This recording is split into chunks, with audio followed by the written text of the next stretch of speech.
সেজদা মারলো মাটির তৈরি আদমকে।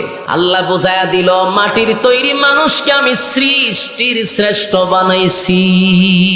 আল্লাহ বলেন দেখ মানুষ, তোরে কত সম্মান আর মর্যাদা দিলাম বানাইয়া, আমি সৃষ্টির শ্রেষ্ঠ ঘোষণা দিছি। শুধু তাই না, আসমান নূর দিয়া বানাইয়া, একবারও বলি নাই আসমানটা সুন্দর করে বানাইছি। আসমান হীরামণি মুক্তা দিয়া বানাইয়াও বলি নাই যে আসমান সুন্দর করে বানাইছি। কিন্তু মানুষ তোরে বানাইয়া আমি একটা দুইটা না 4টা কসম কাটছি।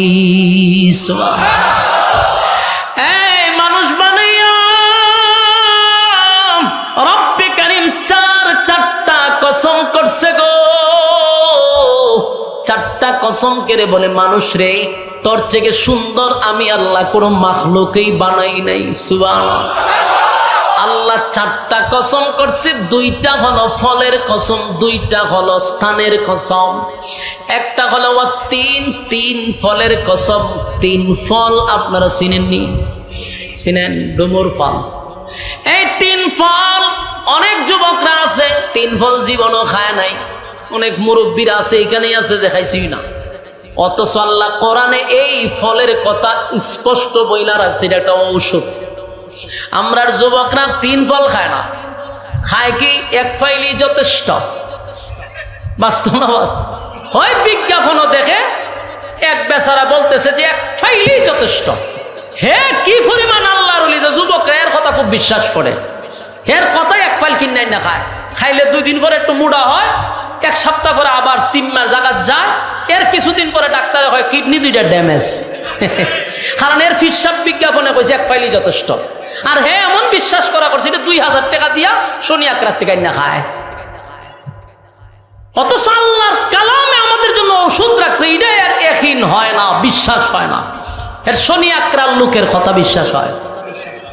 এটা খাইলে অনেক কিছু হয়ে যাবো গা, শেষে কিডনি 2টা যায়। যুবক ভাইদেরকে বলি 1 ফাইল না খাইয়া আপনি 3 ফল খান।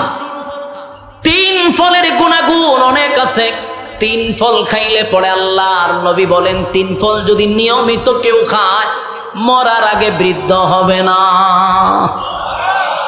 অনেকে মনে করছে যে মরার আগে আর জন তখন, বিষয়টা এমন না।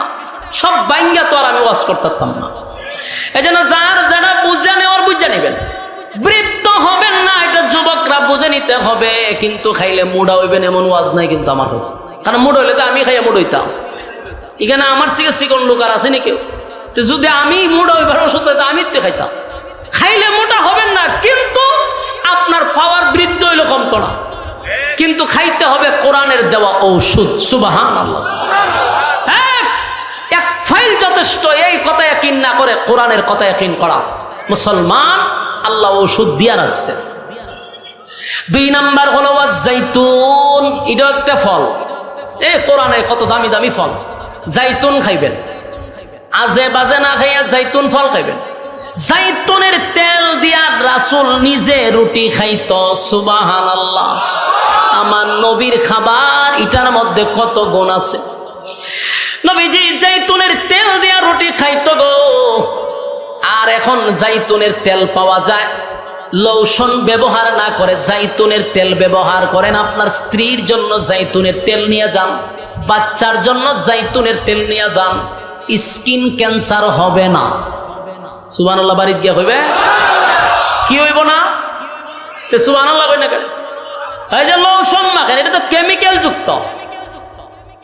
এর থেকে জাইতুনের তেল ব্যবহার করবেন, শরীরের চামড়া সফট থাকবে, বাচ্চাদের জন্য অনেক উপকার। তাহলে এখানে কয়টা কসম? 2টা ফলের কসম, 3 ফলের কসম। জৈতুন ফলের কসম। ওয়াতুরে সিনিনা, সিনাই পর্বতের কসম। 2টা স্থানের কসমের মধ্যে একটা হলো সিনাই পর্বতের কসম, আর একটা হলো ওয়াহাজাল বালাদিল আমিন, পবিত্র মক্কা নগরীর কসম। কসম হইল কয়টা? এই 4টা কসম।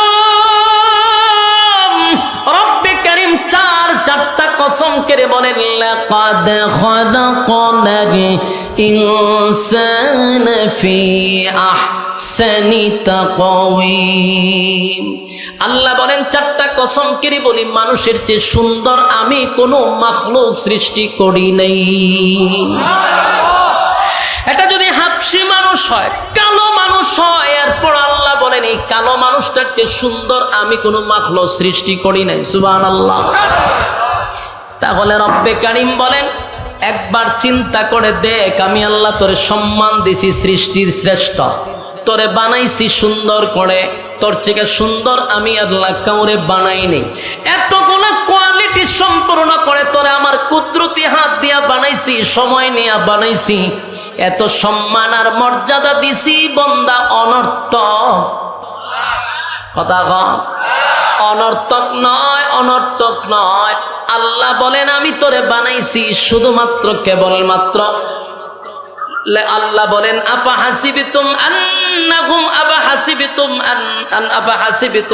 আন্নামা খালাকনাকুম আবাসাও ওয়া আন্নাকুম ইলাইনা লা তুরজাউন। বান্দারে তুই কখনো ভাবিস না যে তোরে অনর্থক বানাইছি। কেন বানাইছি?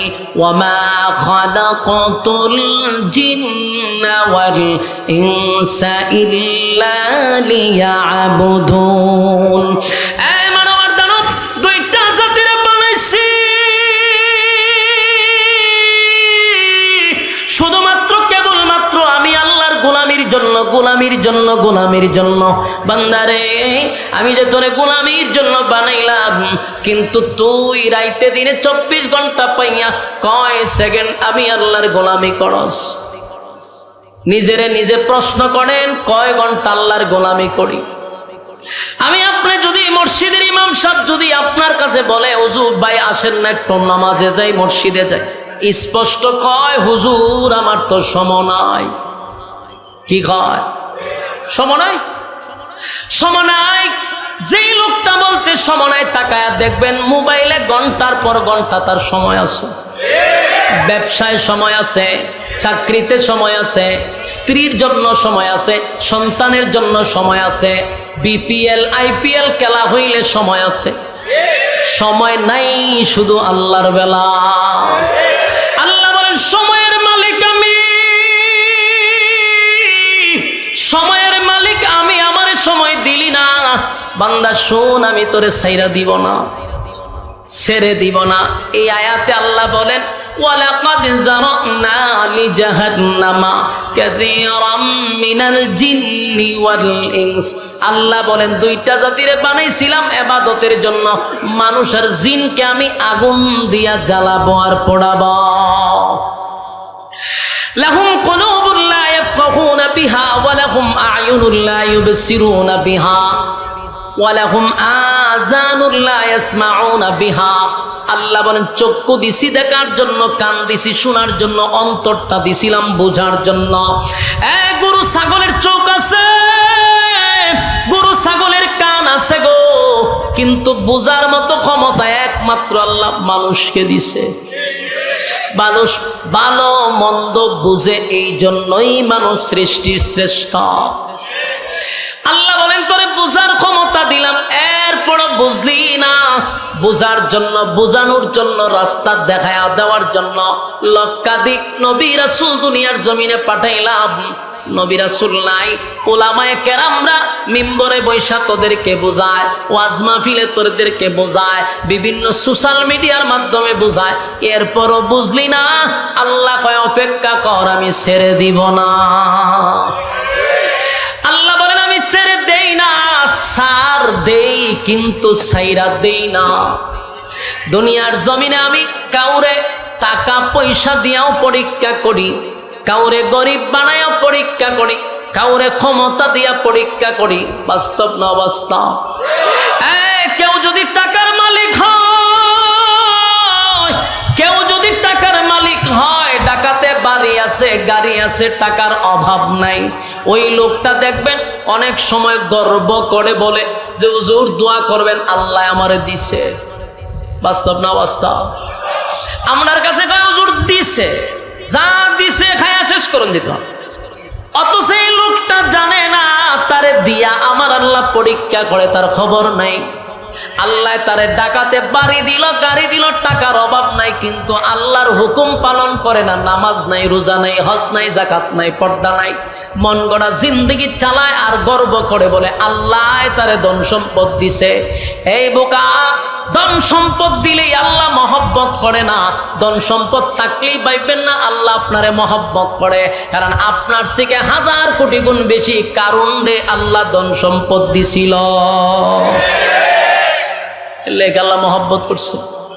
টাকা দিয়া মালিক পরীক্ষা করে, টাকা দিয়া পরীক্ষা করে, টাকা দিয়া পরীক্ষা করে। আপনারে টাকা দিছে, আপনি মনে করছেন আল্লাহ আপনার রহমত করছে, আপনার আল্লাহ মহব্বত করেন। যদি এই টাকা সঠিক রাস্তায় খরচ করেন, আল্লাহ টাকা দিয়া বন্দারে পরীক্ষা করে, বাদশাহী দিয়েও পরীক্ষা করে, কথা কয় না, রাজত্ব দিয়েও পরীক্ষা করে, কথা কয় না, রাজত্ব দিয়েও পরীক্ষা করে। আল্লাহ রাজত্ব দিয়া পরীক্ষা করে। পৃথিবীর 4 জন বাদশা ছিল, 4 জন বাদশা, 2 জন মুমিন, 2 জন বেঈমান। 4 জন বাদশা কেন বললাম? এই 4 জন বাদশা আল্লাহ পৃথিবীর মধ্যে মাত্র 4 জন বাদশা দিছিল যারা গোটা পৃথিবী শাসন করছে। কয়জন? গোটা পৃথিবী, বুঝছেন? আসমানের নিচে যত এরিয়া আছে আল্লাহ সব এরকম 4 জন দিছিল। এর মধ্যে একজন হলো নমরুদ। একজনকে, একজন হন, আর না হয় আল্লাহ তোরে ছেড়ে দিবে না। নমরুদ কয়, তাহলে তোমার আল্লাহ রে কো আমার সাথে যুদ্ধ করবো নি? আল্লাহ দিছে আরে রাজত্ব, এখন আল্লাহর সাথে যুদ্ধ করতো। চিন্তা করেন, রাজত্ব পাইলে মানুষ কতটা হিংস্র হয়, কতটুক জানোয়ার হয়ে যায় রাজত্ব পাইলে। মাঝে মধ্যে রাজত্ব মানুষকে চতুষ্পদ জানোয়ারের চেয়ে নিকৃষ্ট বানায়া দেয়। নমরুদ দ্বারা আল্লাহ রাজত্ব দেওয়ার পরে নমরুদে হয় আল্লাহর সঙ্গে যুদ্ধ করত। এর নিচের থেকে তীর মারে আল্লাহরে মারার লেগা। আল্লাহ হয় ফেরেশতা বড় আশা করছে আমার মারতো, আর এ খুব আনন্দে আছে, এর আনন্দ নষ্ট করে লাভ নাই। তীরের মধ্যে রক্ত লাগাইয়া দেয়, রক্ত লাগাইয়া তীর আবার এর কাছে ফিরাইয়া দিছে। এই তীরের মধ্যে রক্ত দিকে ভাই আল্লাহ মাইরা দিছে, নাউজুবিল্লাহ না। এরপরে ডিজে গানের আয়োজন করছে, এ নাচে। ইব্রাহিম খলিলুল্লাহ দিকে নাচস করে তোমার আল্লাহ মাইরা লিছি, নাউজুবিল্লাহ। আল্লাহ কয় তোর ইব্রাহিম নবী কয় বুঝছি, তোর উপরে নিশ্চিত ঠাডা পড়তাছে, লক্ষণ খারাপ, তোর ফাঁক উঠতে গেছে। আল্লাহ মাইরা লাশ পেয়েছে, আনন্দ মিছিল করা। এই নমরুদ ইব্রাহিম খলিলুল্লাহর সাথে বেয়াদবি করছে, অথচ তামাম পৃথিবীর বাদশাহী দান করছিল।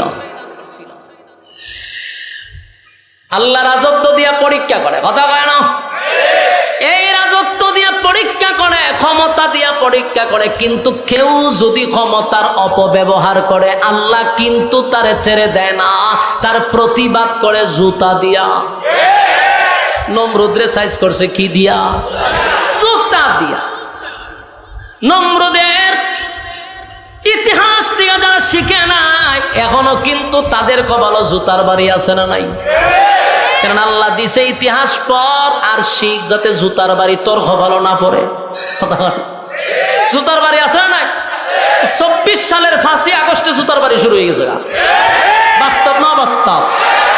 আল্লাহ দিছে ক্ষমতা, তুই এত অপব্যবহার করস করে। আল্লাহ ক্ষমতা দিছে তাই 24 সালে বইয়া বইয়া 41 সালে হাত লড়ায়। যত প্রোগ্রামে যা খালি 41 সালে এটা করবো, 41 সালে এটা করবো। আরে যেই সময় 41 সাল বলে আল্লাহ মনে মনে কয় আরে 24 সালের 5ই আগস্ট জুতার বাড়ি, হ্যাঁ হয় 41 সাল। বাস্তব না বাস্তব? যখন 41 সাল বলছে তখন কি জানে যে 24 সালের 5ই আগস্ট জুতার বাড়ি? জানে না। এই জন্য ক্ষমতা পাইয়া ক্ষমতার অপব্যবহার করা যাবে না, কারণ তোমার আল্লাহ ক্ষমতা দিয়েও পরীক্ষা করে। যেমন নমরুদরে করছে, ফেরাউনরে করছে। ফেরাউন ক্ষমতা ভাইয়া কি করছে জানেন? 90,000 নবজাতক শিশুরে জবাই কইয়া নীল নদে বাসায় দিছে। এই ফেরাউন না, নীল নদ লাল করছে, ঠিক আল্লাহ নীল নদে ফেরাউনের সুবাইয়া মারছে। বাস্তব না বাস্তব? এলে ক্ষমতা পাইছো, কইবে যে আল্লাহ আমার নিয়ামত দিছে, অপব্যবহার করবা ওই নমরুদের জুতা। এই জুতা কিন্তু ঘুরতেছে। এখন 24 সালের 5ই আগস্টের থেকে যারা শিক্ষা গ্রহণ করবে না, নেক্সট টাইমে যারা আবার ক্ষমতা দেখাইতে যাইব, আবার ক্ষমতার অপব্যবহার করব, জান্না রাখো 24 সালের 5ই আগস্টের জুতা কিন্তু 30 সালও যাইতে পারে। বাস্তব না বাস্তব? কারণ যদি শিক্ষা গ্রহণ না করো, জুতা কিন্তু মাথার উপর দিয়া ঘুরতেছে। এই জুতা কিয়ামত পর্যন্ত ঘুরবে। যতটা ক্ষমতার অপব্যবহার করবে, সীমা লঙ্ঘন করবে, আল্লাহ ওইটার জুতাটা দিব। তখন কিন্তু আর ভিন্ন দেশে গিয়েও কিন্তু স্থান পাওয়া যেত না। জামাইয়ের বাড়িতে গিয়েও শান্তি নাই, শ্বশুর বাড়িতে জায়গা নাই, সন্তান সব ফালাইয়া খই গেল, এর বড় জায়গা নাই। কেন? অপব্যবহার করছ, অতিরঞ্জিত করছ। বাবা, আল্লাহ কিন্তু বেশি জুলুম পছন্দ করে না। কেন? তোমাদের গরম বাতে কেউ পানি দিছিল না, তোমাদের মতো তোমরা দেশ চালাও, কিন্তু তোমরা অতিরঞ্জিত করছো। নির্দোষ মানুষদেরকে তোমরা ঘুমাইতে দাও নাই শান্তিতে। তোমাদের নাকের ডগায় জেনাকুর, চাঁদাবাজ, লম্পটরা নাকের ডগায় ঘুরছে, তোমরা কিছু বলো নাই। নির্দোষ মানুষকে তোমরা হত্যা করছো, কারণ ক্ষমতার অপব্যবহার দেখাইছো। আমি আজকের এই বক্তব্য এতটুকুই বলবো, নেক্সট জেনারেশন যারা আসবে তারা যেন শিক্ষা গ্রহণ করে। আমরা উলামায়ে কেরাম ইতিহাস পড়ছি নমরুদের, ফেরাউনের, এজন্য আমরা জানি যে জুতা মাথার উপরে, উল্টা পাল্টা করলে বাড়ি শুরু। তখন ঠিক নেই, নমরুদ দেয় খুব বেটাগিরি দেখাইছে। ইয়েস, গুলায় এটা কি দেখেন আপনারা, তীর মারছে, আল্লাহরে মেরে লইতো, কত বড় পাওয়ার হেড। এই জন্য এই পাওয়ার দেখানো যাবে না। কতক্ষণ ঠিক? আল্লাহ কিন্তু টাকা দিয়েও পরীক্ষা করে। বাদশাহী দিছিল মুমিন দুইজন, একজন যুলকারনাইন বাদশাহ, আরেকজন হলো বাদশাহ সুলাইমান আলাইহিস সালাতু ওয়াস সালাম। সুলাইমান শুধু নবী ছিল না, উনি একজন বাদশাহ ছিল। আর সুলাইমান আলাইহিস সালাতু ওয়াস সালামকে আল্লাহ এমন এক রাজত্ব দিছে, কিয়ামত পর্যন্ত এমন রাজত্ব আল্লাহ কাউরে দিবে না। সুলাইমান নবীর আগেও কাউকে দেয় নাই। সুবহানাল্লাহ। কারণ সুলাইমান নবীর বাহিনী ছিল 3টা দল। কয়টা দল? আমেরিকার প্রেসিডেন্টের বাহিনী কিন্তু এক দল, এটা হলো মানুষ। কথা, মানুষ ছাড়া আর কোনো দল আছে? রবট দিয়ে কি নিয়ন্ত্রণ করেনি? তাহলে পৃথিবীর সবচেয়ে বড় ক্ষমতা যারা বসে আছে তারারও কিন্তু একটা দল মানুষ। আর সুলাইমান নবীর 3টা দল ছিল, একটা হলো মানুষ, আর একটা হলো জিন্নাত, আর একটা হলো পাখি। হ্যাঁ, 3টা দল নিয়ে উনি দেশ চালাইতো। আর সুলাইমান আলাইহিস সালাতু ওয়াস সালাম পিপিলিকার ভাষাটুকু বুঝতো। তার মানে পিপিলিকার বাদশা ছিল, সমস্ত পশু পাখিদের বাদশা ছিল, শুধু মানুষের না, জিনেরও ছিল। সুবহানাল্লাহ। এই বাদশাহী দেওয়ার পরে পরীক্ষা করছে, কিন্তু সুলাইমান নবী এত বড় রাজত্ব পাই একটা সেকেন্ডের জন্য আমার মালিকরে ভুলে নাই। আল্লাহ কিন্তু আইয়ুব নবীরও বাদশাহী দিছিল। নাম শুনছেন আইয়ুব নবী? আইয়ুব আলাইহিস সালাতু ওয়াস সালামকে রাজত্ব আল্লাহ দিছিল, বাদশাহী দিছিল। এত বড় বাদশাহী পাইয়া আমার মালিকরে আইয়ুব নবী ভুলে নাই। আল্লাহ একদিন বলে, ফেরেশতারা, আইয়ুবরে আমি রাজত্ব দিছি, আমার আইয়ুব একটা সেকেন্ডের জন্য আমি মালিকরে ভুলে নাই রে। এমনি এই কথাটা শয়তান শুনছে। শয়তানে শুনে কয়, আল্লাহ সুখে আছে তো এই জন্য আপনারে ভুলে নাই, দুঃখে পড়লে ভুলা যাইব। কে কয়? শয়তান না। আল্লাহ কয়, আমার আইয়ুব কোনদিন আমি আল্লাহকে ভুলবে না। কতিলে একটু পরীক্ষা করে লাভ। আল্লাহ হয়তো তুই পরীক্ষা কর, হয়তো আমার ফাওয়ার দেন, ফাওয়ার দিলেন না আমি গিরিঙ্গিলে বাজি করতাম। কথা ঠিক, যতটা গিরিঙ্গি বাজ আছে এরা উপর থেকে পাওয়ার পায়। কথা কই না দিন, যতদিন এই 16 বছর যারা গিরিঙ্গি বাজি করছে এটির উপর থেকে পাওয়ার আছে। আর পাওয়ার ছাড়া গিরিঙ্গি বাজি করন যায় না। আল্লাহ কয়, এত শয়তান তুই গিরিঙ্গি বাজ, অনেক গিরিঙ্গি বাজি করতো, ফাজলামি করতো, এটার পাওয়ার চায়। আল্লাহ হয়তো না পাওয়ার দিছি। এই পাওয়ার পাইয়া সর্বপ্রথম আইয়ুব নবীর সম্পদের উপরে হামলা করছে। হাজার হাজার উট ছিল আইয়ুব নবীর, এক বাতাস দিয়া সব উট মাইরা লাইছে। কথা বুঝতেছেন? এক বাতাস দিয়া সব উট মারছে। উটের যে দেখভাল করত কর্মচারী কানতে কানতে আইয়ুব নবীর সামনে এসে বলে, নবী গো, কেমনে বলি আপনার সামনে, এত বড় ক্ষতি হয়ে গেছে, আমার শরীর কাঁপতেছে, আপনার সামনে কেমনে বর্ণনা করি, এত বড় ক্ষতি হয়ে গেল। আইয়ুব নবী বলে, বলো ঘটনা কি? বলে, নবী গো, একটা বাতাস আইসা সমস্ত উটগুলারে মাইরা ফলাইছে, সব মারা গেছে। আইয়ুব নবী বিন্দু পরিমাণ আহু শব্দ করলেন না, একটা কথাই বললেন, আমার মালিকের দেওয়া সম্পদ মালিক নিয়ে গেছে, আমার কোনো আফসোস নেই। আল্লাহ ভাই, শয়তান দেখছো নি? দেখছি, আরো বাকি রয়েছে। এবার আইয়ুব নবীর ছিল বেড়ার বকরির বিশাল একটা পাল ছিল, বাতাস দিয়া সব মেরে লিখছে। বেড়া বকরির যিনি দেখাশোনা করত, এই লোক আইয়ুব নবীর সামনে এসে কান্না শুরু করছে আর বলে, পয়গম্বর, কেমনে বলি, এত বিশাল ক্ষতি হয়ে গেছে, সমস্ত বেড়া বকরি নিমিষের ভিতরে মারা গেছে। আইয়ুব নবী বুঝতে পারছে, আমার মালিক আমারে পরীক্ষা করতেছে। আইয়ুব নবী বলে, আমি আমার মালিকের উপরে অসন্তুষ্ট না, আমি আমার মালিকের উপরে সন্তুষ্ট। আল্লাহর দেওয়া সম্পদ আল্লাহ নিয়ে গেছে, আমার কোনো আফসোস নাই। শয়তান কয়, কারণটা কি? আরো খেলা রয়ে গেছে। শয়তান এবার যত কৃষি কাজ ছিল, যত জমি ছিল, সব জমির মধ্যে বিভিন্ন ধরনের পোক লাগাইয়া সব মেরে ফেলেছে, ফসল সব নষ্ট করে দিছে। কৃষকরা নবীর কাছে খাইটা বলে, সব ফসল নষ্ট হয়ে গেছে পয়গম্বর, এখন আমরা খাবো কি, চলবো কি? আল্লাহর পয়গম্বর বলে, টেনশন করার কোনো কারণ নাই, আল্লাহ দিছে, আল্লাহ নিছে, যেই পরিমাণ মজুদ আছে আমরা আরো 3 বছর এমনি খাইতে পারবো। সুবহানাল্লাহ।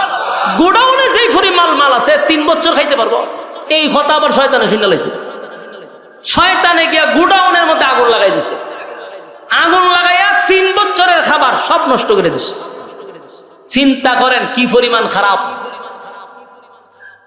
আইয়ুব নবীর কাছে বলে, হযরত, আমরা তো বলছিলেন যে 3 বছর আমরা যে কোনো ভাবে চলতে পারবো, গোডাউনে আগুন লেগে গেছে, আমরার কি উপায় হবে?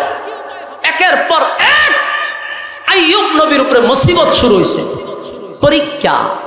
হ্যাঁ যুবক বাপ, এই পৃথিবীতে আল্লাহ নবী রাসূলকে পরীক্ষার থেকে রেহাই দেয় নাই, আর তুমি আর আমি পরীক্ষা ছাড়া বাস করবো? কথা কই না দি? নবী রাসূলদের কোনো গুনাহ ছিল? কথা কয় না? আমাদের আকীদা কোন নবী রাসূলের গুনাহ নাই, তারা নিষ্পাপ। নিষ্পাপ নবীদের আমার মালিক পরীক্ষা করছে গো। পরীক্ষা ছাড়া আল্লাহ কাউকে ছেড়ে দেয় নাই। আইয়ুব নবীর উপরে একটার পর একটা পরীক্ষা শুরু হয়ে গেল। সমস্ত বেড়া বকরি শেষ, গোডাউন শেষ। এরপর আইয়ুব নবী বিন্দু পরিমাণ চেহারা কালা করে নাই। শয়তান চিন্তায় পড়ে গেছে, মালের উপর দিয়ে যুদ্ধ করলাম, আইয়ুব নবী তো চেহারা মলিন পড়ে না। এবার শয়তান সিদ্ধান্ত নিছে, জানের উপর দিয়ে অ্যাকশন চালাবো। আইয়ুব আলাইহিস সালামের 14টা ছেলে সন্তান ছিল। কতটা? বিবি ছিল 4টা, ছেলে সন্তান ছিল 14টা। একটা ঘরে বৈশা পড়তে ছিল। শয়তান একটা দেয়ালে ধাক্কা মেরে সবগুলি সন্তানদের একসাথে মেরে ফেলেছে। বলুন, আপনার সব ছেলে যদি মুহূর্তের ভিতরেই মারা যায়, আপনি সহ্য করতে পারবেন? কথা কয় না দি? আইয়ুব নবীর কাছে খবর আসছে, নবী গো, আপনার 14টা সন্তান এই মুহূর্তে মারা গেছে। আইয়ুব নবী একটা সেকেন্ডের জন্য মন খারাপ করে নাই। আল্লাহর দিকে তাকায়া বলে, মালিক, আমি আপনার উপরে সন্তুষ্ট, আপনার দেওয়া মাল আপনি নিয়ে গেছেন, আমার কোনো আফসোস নেই। শয়তান তো পাগলের মতো হয়ে গেছে, কোনো ভাবেই থামাইতে পারতেছে না। শেষে আইয়ুব নবীর শরীরের মধ্যে এক ধরনের বাতাস ছাড়ছে, যার কারণে শরীরের মধ্যে গোড়া গাড়ি বাড়িছে, বসন্তের মতো শরীরে বাহির হয়েছে। এখান থেকে পুষ জন্মা শরীরে পছন্দ ধরছে। 4 জন বিবি ছিল, কয়জন? 4 জন বিবির মধ্যে 3 জন বিবি দুর্গন্ধ টিকতে না পেরে 3 জন বিবি আইয়ুব নবীরে ছেড়ে চলে গেছে। এই জন্য অনেক বউগুলি হইল সুবিধাবাদী জিন্দাবাদ। বাস্তব না বাস্তব? জামাইয়ের যতদিন খামাই থাকে, টাকা যতদিন আছে ভালোবাসা ততদিন আছে। টাকা নাই তো ভালোবাসা জানালা দিয়া পালায়। সবার কথা বলি না, ইল্লা মাশাআল্লাহ এখনো ভালো মেয়েরা আছে না নেই? কিন্তু এমন মহিলা আছে স্বামীর সুখের সময়ে তাকে, স্বামীর দুঃখের সময় তারে পাওয়া যায় না।